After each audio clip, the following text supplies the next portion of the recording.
The cold November rain pounded against the stained glass windows of St. Patrick's Cathedral as I sat in the front pew, my black dress clinging to my trembling body. It had been exactly 1 week since I lost Richard, my husband of 15 years.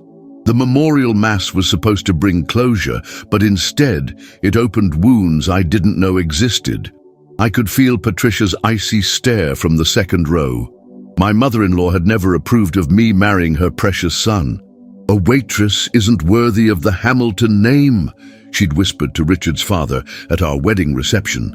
I wasn't supposed to hear it, but those words had echoed in my mind for 15 years.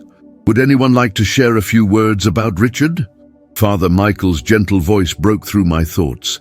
I watched as Patricia stood, her designer black suit immaculate, not a hair out of place despite the weather. She dabbed at dry eyes with a monogrammed handkerchief.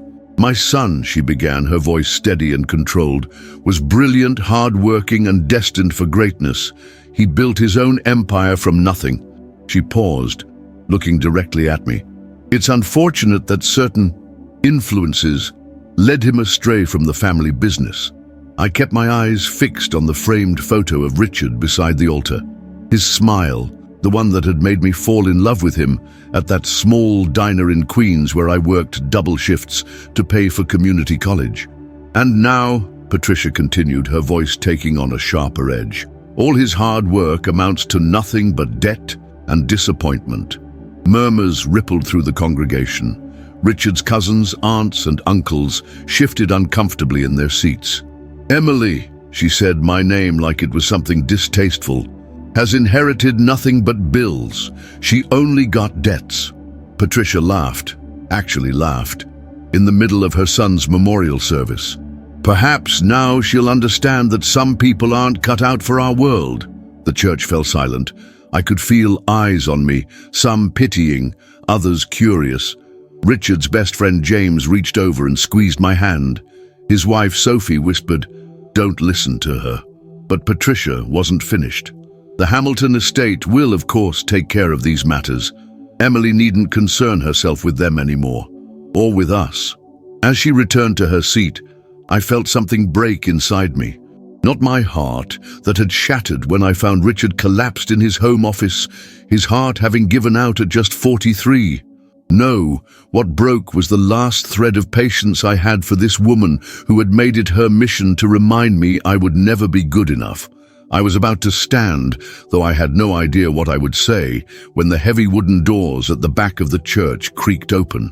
A tall man in a charcoal suit entered, shaking rainwater from his umbrella.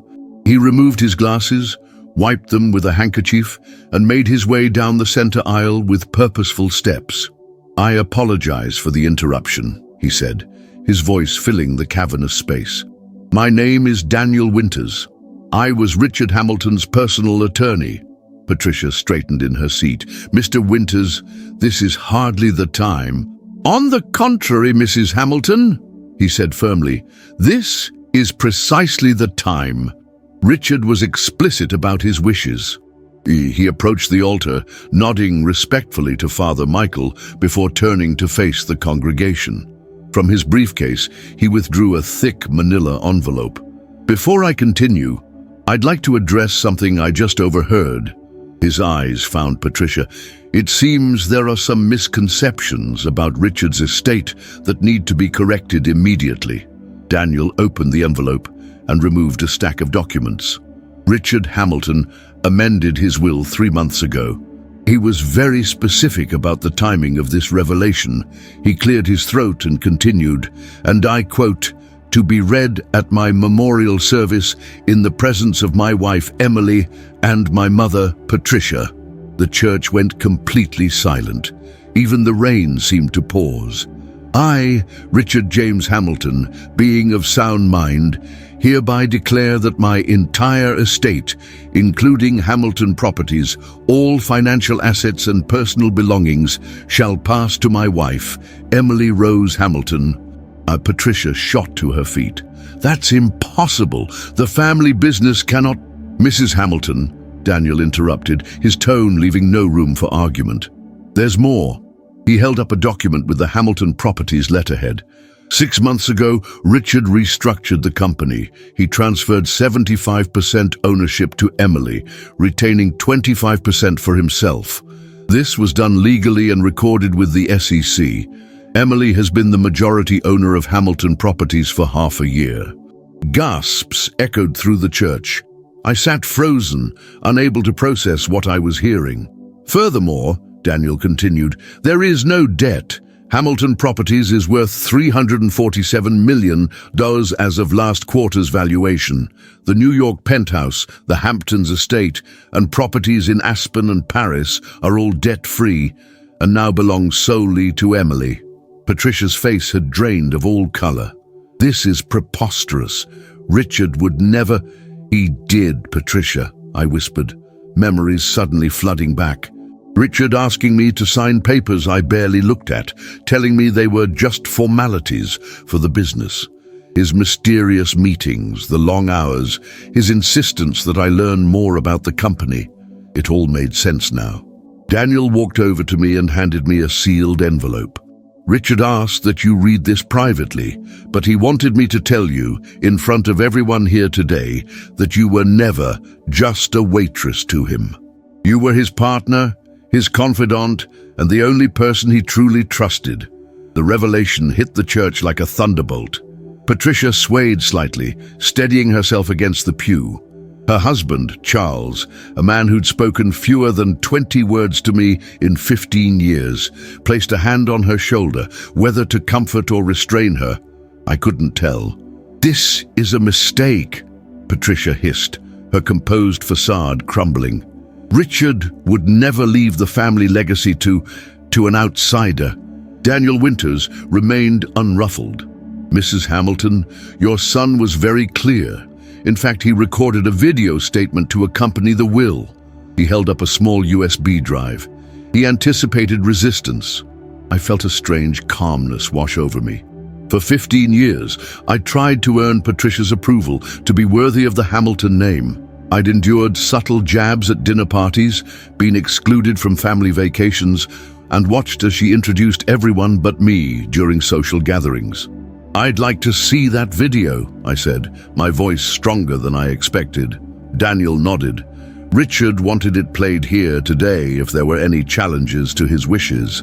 Father Michael, looking somewhat bewildered by the turn of events, gestured to a young deacon who hurried to retrieve the church's laptop and projector, equipment usually reserved for holiday services and youth group presentations.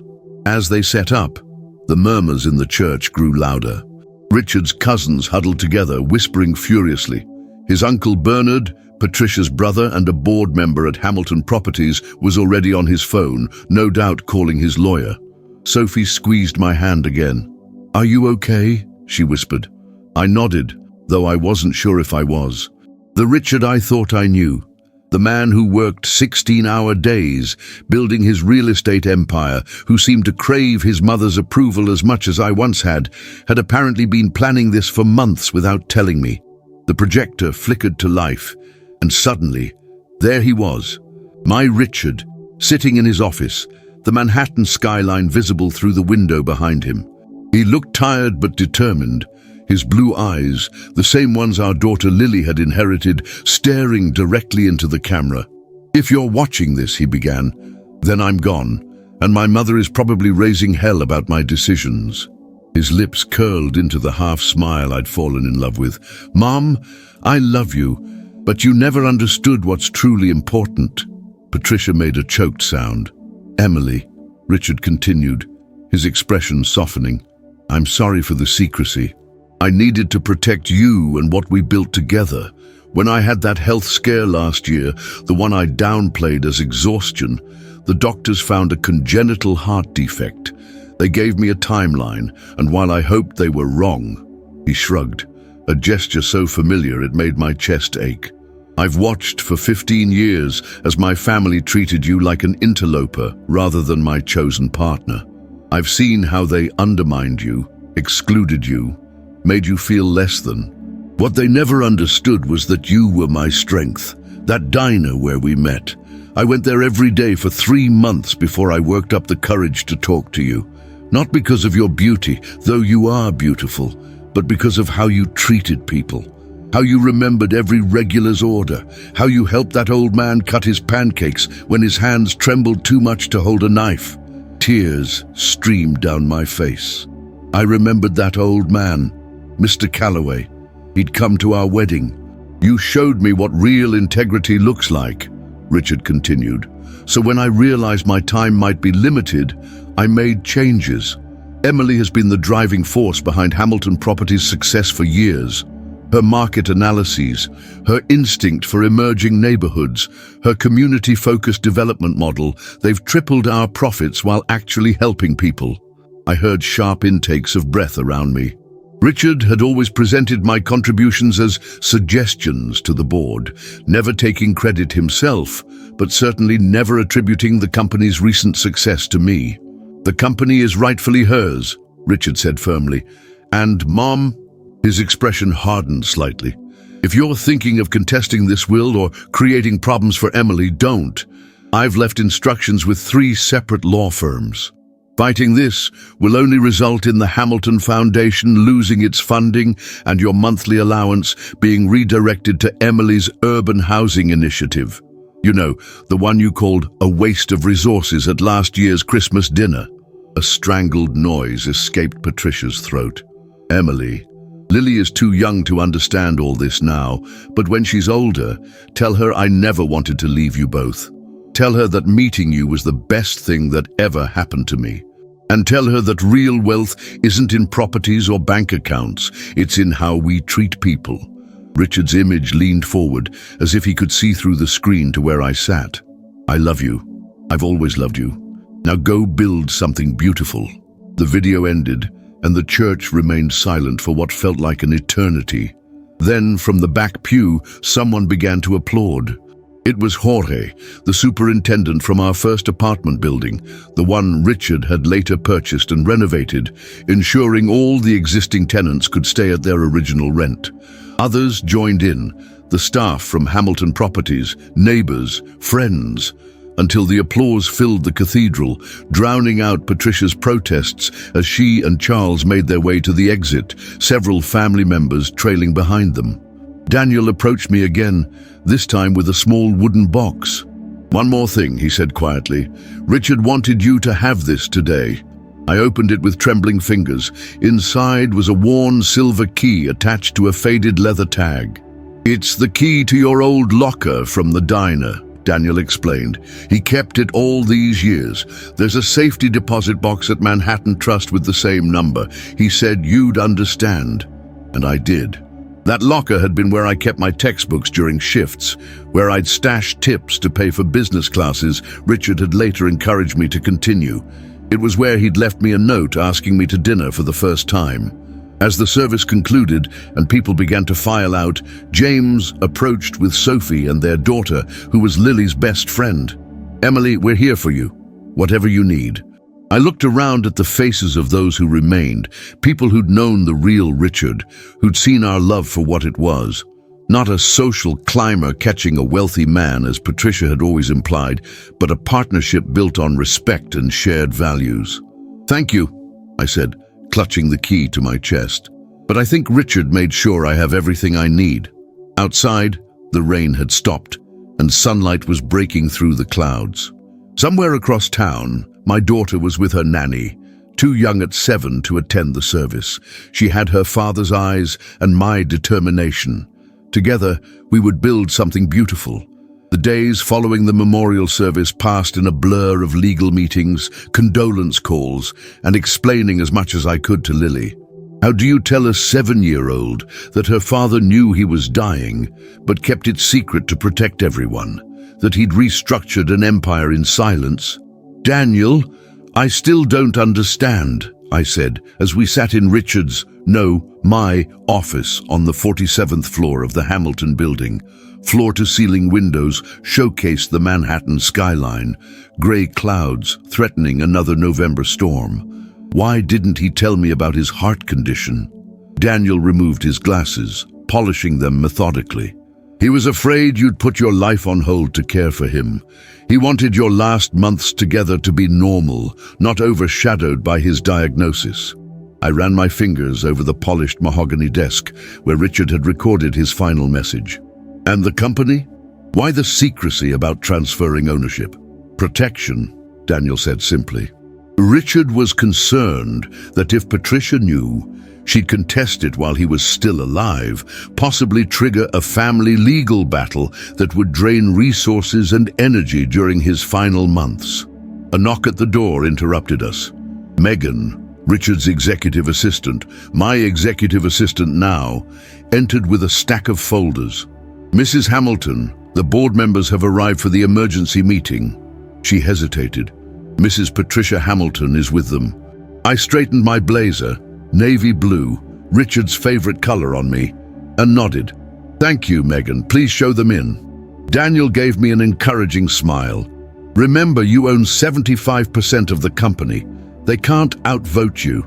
The boardroom buzzed with tension when I entered, conversation dying immediately. 8 men and 2 women sat around the gleaming conference table, with Patricia positioned at what had traditionally been Richard's seat at the head. Emily, she said coolly, not bothering to rise, we're discussing the transition plan for Hamilton Properties. We've prepared several options for you to consider, including a generous buyout. I remained standing, taking in the room. Some board members wouldn't meet my eyes. Others watched with open curiosity. Bernard, Patricia's brother, looked positively gleeful, as if he'd already counted the money from whatever scheme they'd concocted. Before we begin, I said calmly, I'd like to clarify something. There will be no buyout. I'm not selling my shares, nor am I stepping back from operations. Patricia's smile was brittle. Emily, dear, running a real estate development company of this magnitude requires experience, connections, education. A business degree from NYU, 6 years as Director of Market Strategy, and 15 years learning every aspect of this company from the ground up. I finished for her. Yes, I'm aware. I walked to the head of the table. Patricia, you're in my seat. The room went still. For a moment I thought she might refuse, creating a scene that would undermine us both. Then, with glacial slowness, she stood and moved to an empty chair further down the table. Thank you, I said, taking my place. Now, I've reviewed the current project's portfolio and have some concerns about the Soho development. Aye.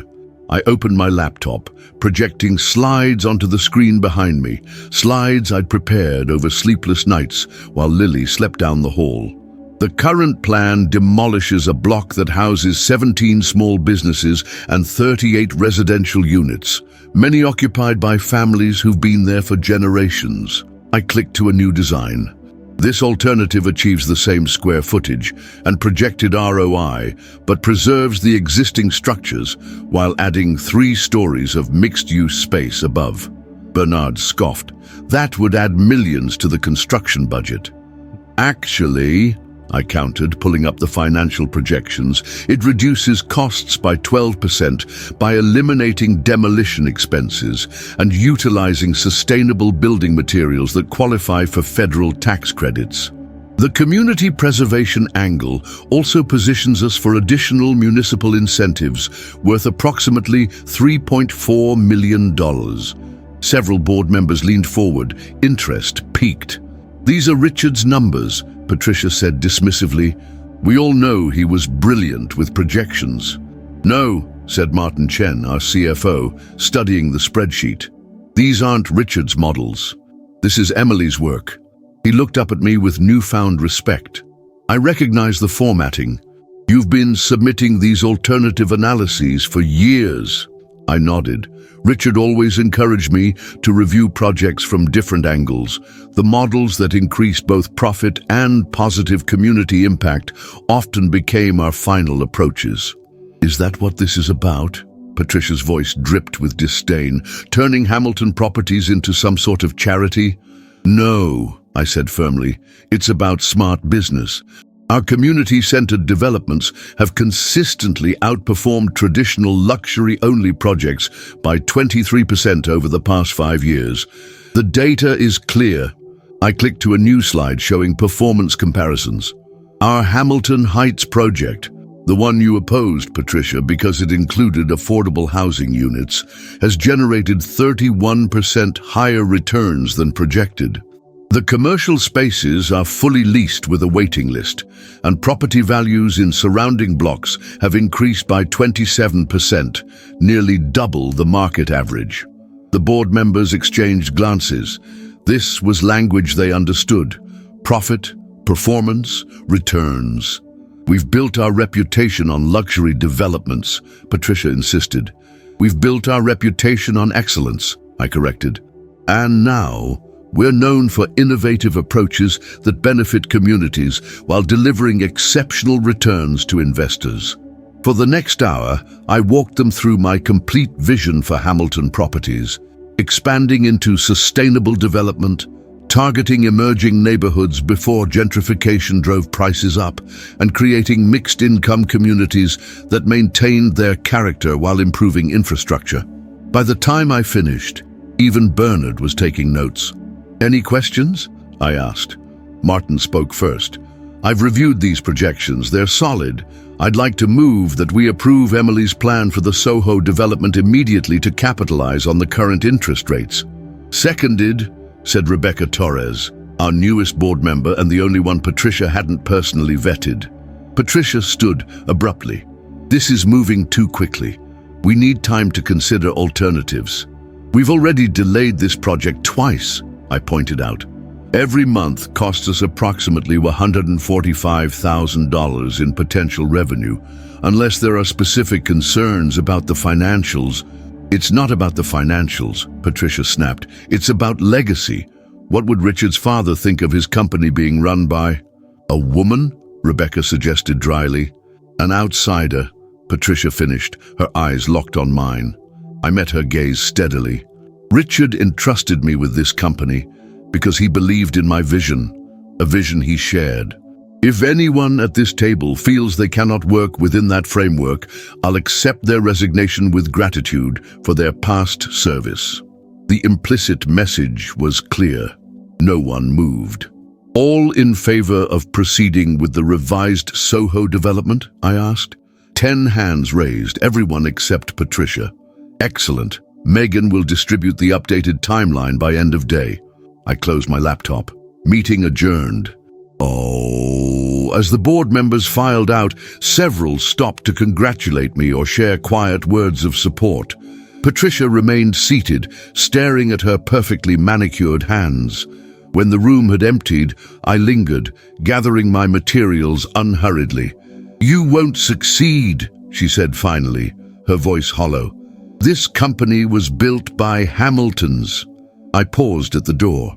"It still is, Patricia. I am a Hamilton, and so is your granddaughter, the future of this company. I hope someday you'll be part of that future too." The Manhattan Trust Bank stood like a stone sentinel amid the glass skyscrapers of the financial district. Inside, the marble floors and mahogany fixtures spoke of old money and discretion. "Mrs. Hamilton," the manager greeted me, leading me through secure doors to the vault area. He used his key, I used mine, and box number 2187, my old locker number from the diner, slid out smoothly. Inside was a leather-bound journal, a USB drive, and a sealed envelope with "Read Me First" written in Richard's handwriting. "My dearest Emily," it began. "If you're reading this, then Daniel has done as instructed, and you now know the truth, at least part of it." Richard's letter explained how Hamilton Properties had been struggling when we met. My ideas about community-centered development had transformed the company, though he'd received the credit. When I received my diagnosis, I knew I couldn't leave you vulnerable to my family's machinations. They would have pushed you out, dismantled everything we built together. Then came the revelation. My mother didn't always hate you. Everything changed when my father died. I turned to the journal's marked page. Richard's normally controlled handwriting was jagged and rushed. Dad's accident wasn't an accident. He was leaving the office of a woman he'd been seeing for years. Mum knew about the affair. That night they argued. She followed him. Witnesses saw her car behind his on the bridge. No one could prove she ran him off the road, but she confessed to me months later. The USB drive contained documentation, police reports showing Patricia's car had damage consistent with a collision, witness statements placing her at the scene, financial records showing a massive payment to the detective leading the investigation. I understood everything now.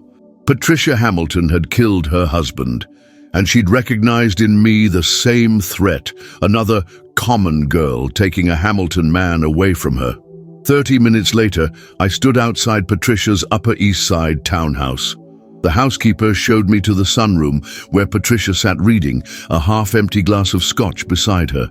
"Emily," she said, not bothering to stand. "Come to negotiate after all?" "No, I came to make peace, for Lily's sake." She laughed bitterly. "Peace? You've taken everything. I've taken nothing that wasn't freely given to me by your son." I met her gaze steadily. "I know about Richard's father, Patricia. I know what happened on the bridge." The color drained from her face. "He promised he'd never tell anyone. He kept that promise while he lived, but he needed to protect me and Lily after he was gone." Her hand trembled as she reached for her scotch. "What do you want?" "I want Lily to have a grandmother," I said simply. "I want you to be part of our lives, but on my terms now. No more undermining, no more cruelty. You can accept me as Richard's wife and your granddaughter's mother, or you can continue this war and lose everything, including Lily. You'd use this against me? Destroy the Hamilton name?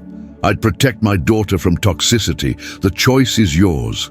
For a long moment, Patricia said nothing, staring out at her immaculate garden. Finally, she set down her glass. "Richard chose well," she said, her voice barely audible. "You're stronger than I was at your age." It wasn't an apology, but from Patricia Hamilton, it was something close to surrender. "Lily has a dance recital next Friday," I said, standing to leave. "She'd love for you to be there." "I'll check my calendar," Patricia murmured, but we both knew she'd come. Outside, I breathed deeply, feeling lighter than I had since Richard's death. My phone buzzed with an email from Martin Chen. The board had unanimously approved the revised Soho project. Patricia's vote had come in last, a simple approved, with no additional comment. As I walked, I passed the small diner where Richard and I had first met. On impulse, I went inside and took a seat at the counter. "What can I get you?" asked a young waitress, her name tag reading Zoe, a textbook peeking from beneath the counter. "Just coffee," I said, then noticed the textbook. "Business management?" She nodded, slightly embarrassed. "Night classes, trying to get ahead." I smiled, reaching for my card. "I'm Emily Hamilton, CEO of Hamilton Properties. We have an excellent internship program. Why don't you give me a call when you finish this semester?" Her eyes widened. "Really? That would be amazing." As I left my contact information and a generous tip, I could almost feel Richard smiling. This was his legacy, not just buildings or bank accounts, but the belief that talent could be found anywhere, that everyone deserved a chance. Outside, I called Lily's nanny. "I'm on my way home. Let's take Lily for ice cream at that place she loves in the park." Life would continue to have challenges, running a company, raising a daughter alone, navigating the complex relationships Richard had left behind. But for the first time since his death, I felt truly ready to face whatever came next. In the end, Richard had given me more than an empire. He'd given me the confidence to build something beautiful just as he'd asked, and that was the greatest inheritance of all.